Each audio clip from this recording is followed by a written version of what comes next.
Why do we need to explain things? Why can't people just get it?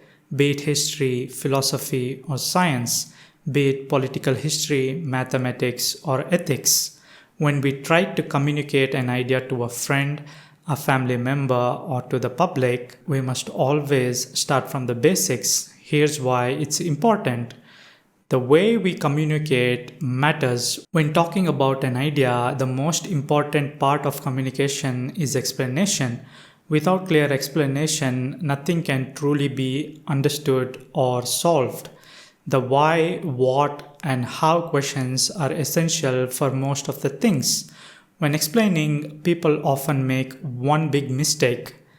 They assume others already know what they are talking about. For example, when we are new to a city and ask someone for directions, they might say, "Oh, that's easy. Just take the ring road and then the flyover and cut through the bypass." They believe they've explained it clearly, but we, unfamiliar with the city, are still left confused because we don't share their mental map. They're locals, they know the city well enough. We don't. That was an example of everyday communication, but assumptions like that happen in much more serious situations too. And when they do, they can make people feel confused, dismissed, or even left out. This happens because of something called the curse of knowledge. It's a cognitive bias. The curse of knowledge is when someone who already understands a concept assumes that others also know the background. So they skip over the basics and start explaining from a more advanced point. And it's worse when there's a gap between experts and regular people. For example, a history enthusiast might say, "Obviously, the Cold War shaped the balance of power after World War II, leading to NATO's creation." But someone who isn't into history might not even know what NATO is, let alone how the Cold War influenced it.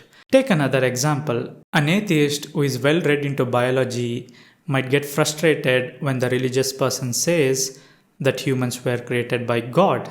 If the atheist replies, "That's so dumb, evolution is a proven fact," then no real learning happens. The religious person just feels dismissed. Instead of getting angry or frustrated, the atheist could explain patiently, because saying transitional fossils provide evidence for common ancestry means nothing if the person has never heard of transitional fossils. You have to always start from the basics, from everyday examples like how farmers selectively breed crops. Facts alone are not enough to make people understand things. There needs to be some critical thinking as well. But first, we need to explain the facts before we can do the critical thinking. After all, every atheist who understands evolution today learned it from someone who took the time to explain it clearly. I learned evolution from a historian. You might have learned it from a book written by a scientist or from educators who make complex ideas simple enough for everyone to understand. And the same is true for any deeply held belief or philosophy.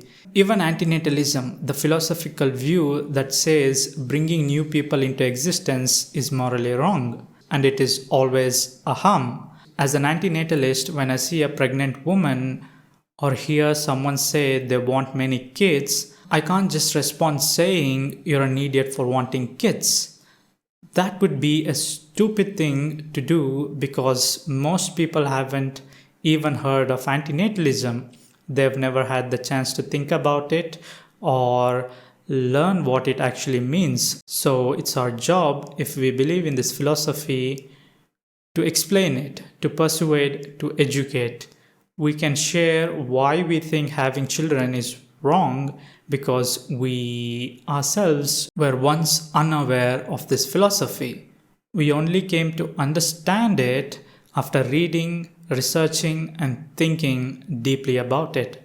Some people naturally don't want kids, but for others, we have to make them think. I spent hours reading books, watching interviews, and podcasts, and thinking about this idea. before reaching a conclusion. So when I hear someone talk excitedly about wanting kids, yes, I do feel sorry for the child, but most of the time I become quiet and say nothing because we can't just go and tell them don't have kids because they wouldn't understand from where we're coming from. The solution to the curse of knowledge is simply remembering what it was like not to know and doing our best to talk, persuade, and present these controversial topics in simple terms and convey it as calmly as possible. Even if they don't want to listen, we can share it with whoever wants to listen, like a close friend, because the goal is to explain things clearly and to make people think for themselves. I just wanted to share why we must always explain things from the basics and in a simple way so that more people are interested in whatever we're saying. As always, thank you for watching. See you in the next one.